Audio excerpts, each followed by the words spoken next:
Hey everyone, Hannah here. So you'll notice I am sitting down, I'm sitting still because I know how annoying it is to watch videos when the camera is like moving everywhere because I'm walking. And although I do love walking when I'm talking, I do know when the camera is moving it is a little bit distracting. Anyway, so I thought I'd sit down and have a chat and try to keep the phone still if I can, as much as I can. Anyway, so, well, where do I start? So I always feel so awkward when you talk on video, but you know, I got something to say, something to share with you. So in 4 days, guys, I am moving to Victoria. I cannot believe how quick and how suddenly it has come. I don't know, it hasn't not really sunk in yet that, you know, I'm leaving New South Wales and I probably won't be back for 6 months at least, maybe longer. Just a wait and see with what happens with Corona and then basically with what happens down there and that sort of thing. So I don't know, it hasn't really sunk in yet. It probably won't sink in until I'm literally on the road driving. And I've never driven to Victoria. I've never driven another state. So all firsts for me.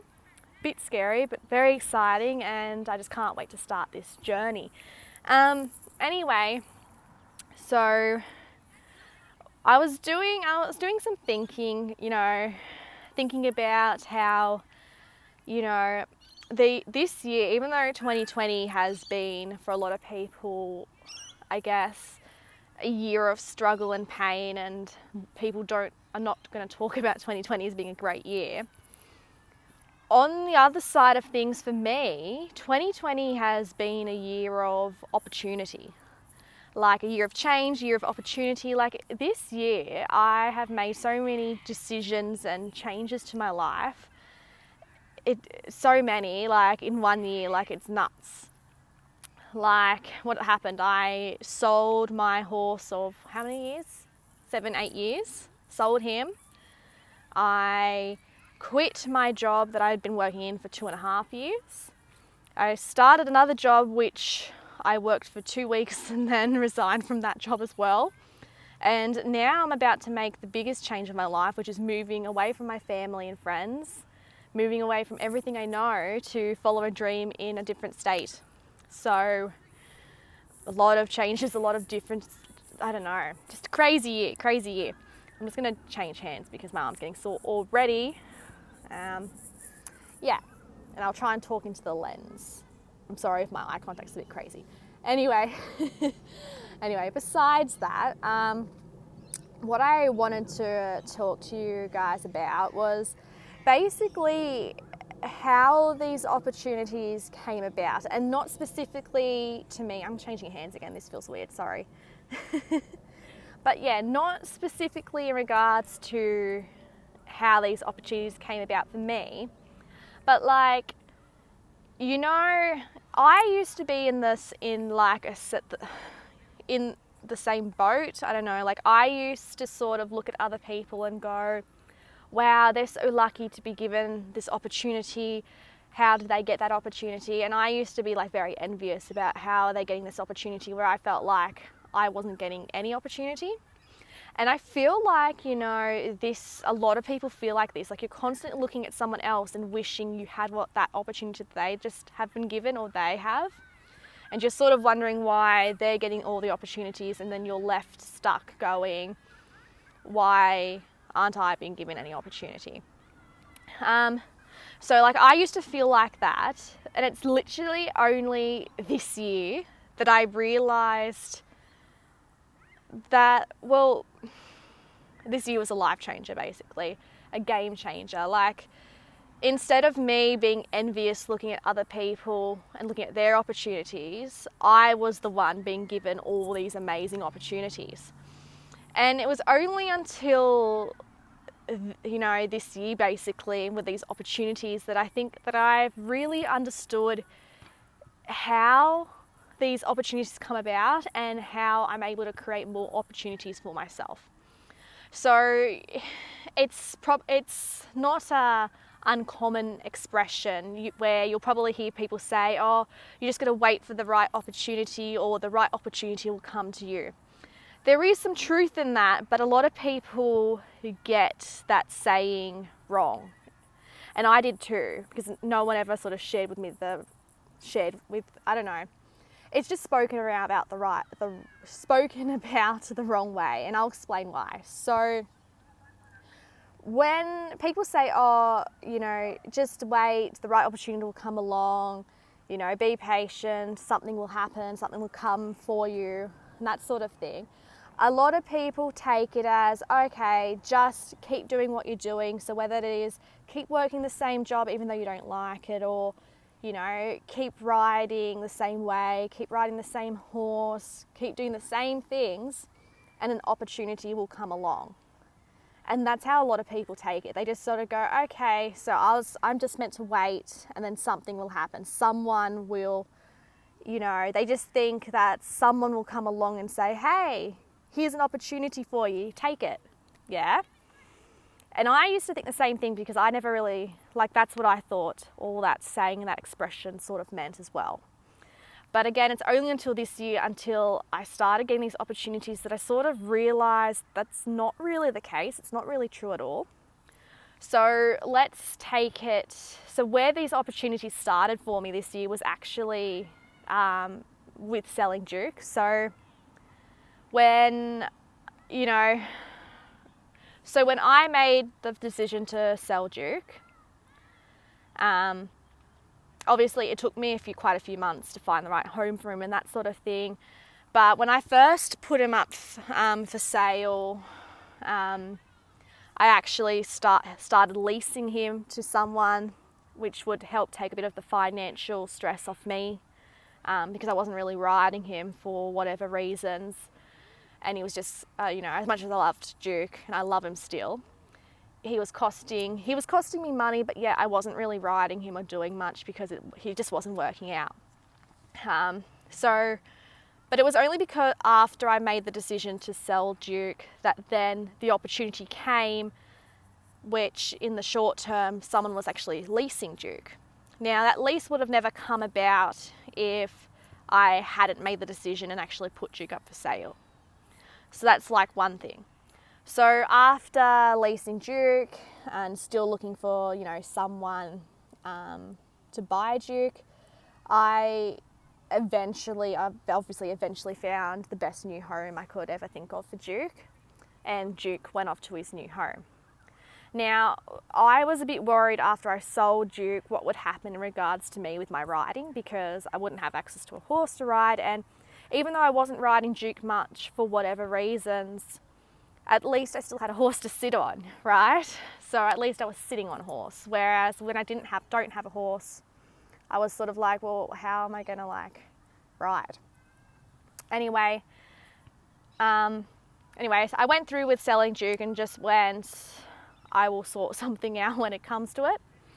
And after I sold Duke, literally not even like a day after I sold him, I got offered an opportunity to ride.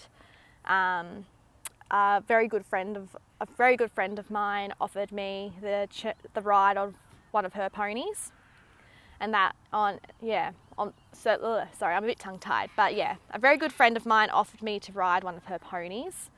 So I started riding him a few days a week after that. And he's actually a pretty cool little pony. Like, he's definitely got talent for dressage, and so I really enjoyed my time. I got to ride him because I could really practice my dressage stuff, and which is everything I enjoy. But that opportunity only came because I made the decision to sell Duke and I went through with it. Now, if we carry on from there, so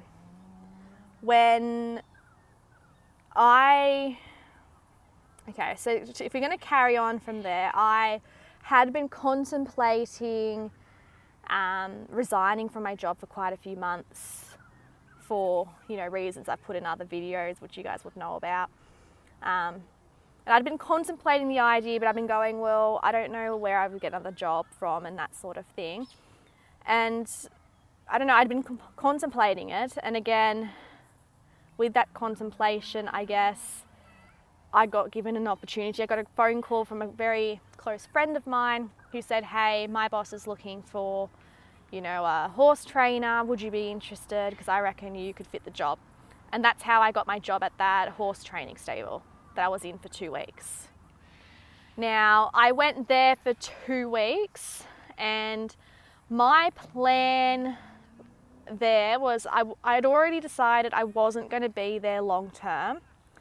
It was only going to be like a short term thing, because as much as I knew I'd get so much value from being there in regards to my learning, I knew it wasn't sort of my long term game plan of what I wanted to do. I just didn't realise that short term actually meant 2 weeks. I was thinking more like a 6 month sort of thing. 6 months turned into only 2 weeks.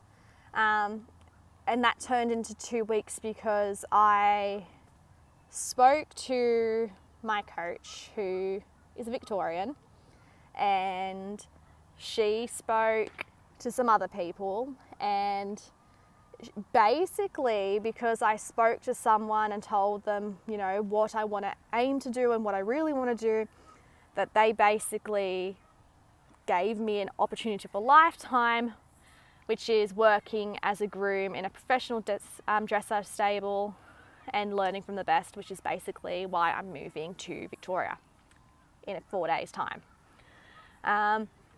So what I'm trying to say there is that if you want to go and chase your dreams and be given opportunities that are going to get you one step closer to your dreams every single time, don't get stuck in I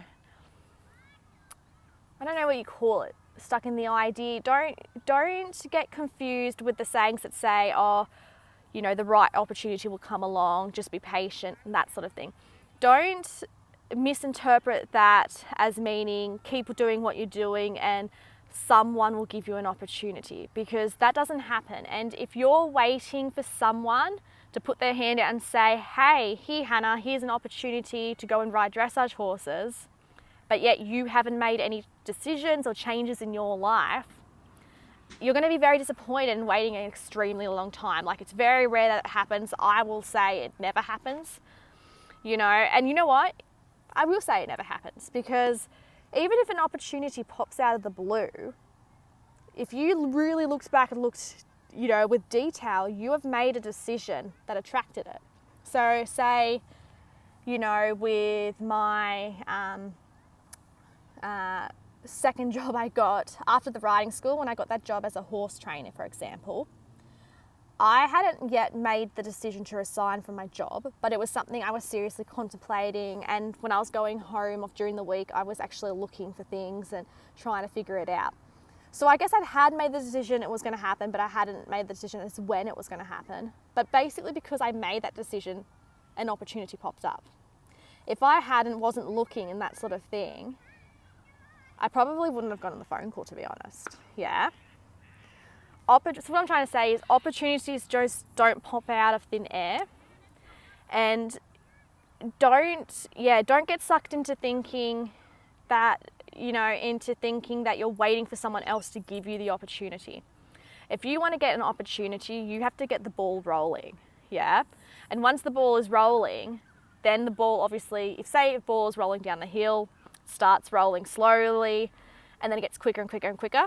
Same thing with opportunities. So it's sort of same thing with opportunities. So like I know this is probably very confusing, but what I'm trying to say is rather than waiting for someone to give you an opportunity and you not making any changes or decisions, you need to be the one to kick the ball down the hill and make that first step. So whether it is, resigning from your job, whether it is selling a horse, whether it is, even deciding to ride a new level test, whatever it is, opportunities start with you. You have to make the decision first, and then opportunities will come. With selling Duke, I didn't know when I was going to ride next after I sold him, really didn't. But it was only because I made that decision and I said, yep, universe, I've made this decision, then opportunities then came to me. Yeah. And that's where a lot of people get stuck. A lot of people get stuck. Why people don't get opportunities is because they don't take the first step, which will enable the opportunities to flow or come towards them. You know, I was speaking to someone the other day on the phone, and I'm sure she won't mind me saying, but she, was telling me, where she is in her life with her writing dreams and that sort of thing. And, she was saying how she was, she'd already made decisions in her life, which I already said to her which was good on her. She'd already made some changes to her life, which was already giving her opportunities. But she sort of brought up basically what she said is that she was waiting and hoping for someone to give her a call, to give her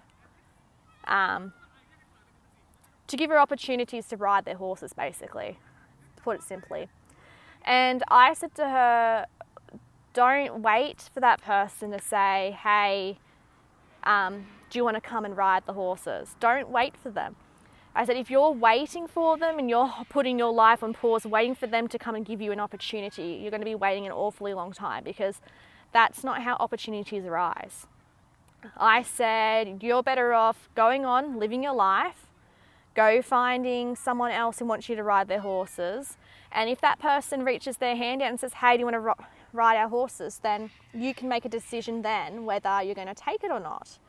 But don't go waiting for them to give it to you, because if you're waiting for someone else to give you an opportunity, you're giving that person the power. And if someone else has the power, you're powerless. And that's where people feel like their life is going to shit, basically. When people start getting depressed and start feeling like life is not going their way, it's because I can guarantee if people are going, oh, life is just not going the way I want it to go, I'm feeling really crap, sorry with the language, but if people are saying that, then I can almost guarantee you it's because they have given the power to someone and they're waiting for someone to, give them an opportunity and to make them feel worthy. I say don't give other people that power. Don't wait for someone else to make you feel worthy. Take that responsibility. That responsibility is yours. Yeah? So, what I'm trying to say is, with chasing your dreams, basically, don't wait for someone to give you an opportunity which is going to let you go and, take the next step towards your dreams.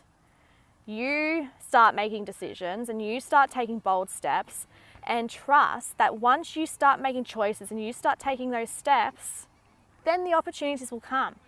And honestly, I've proven it quite a few times this year already that is exactly what happens.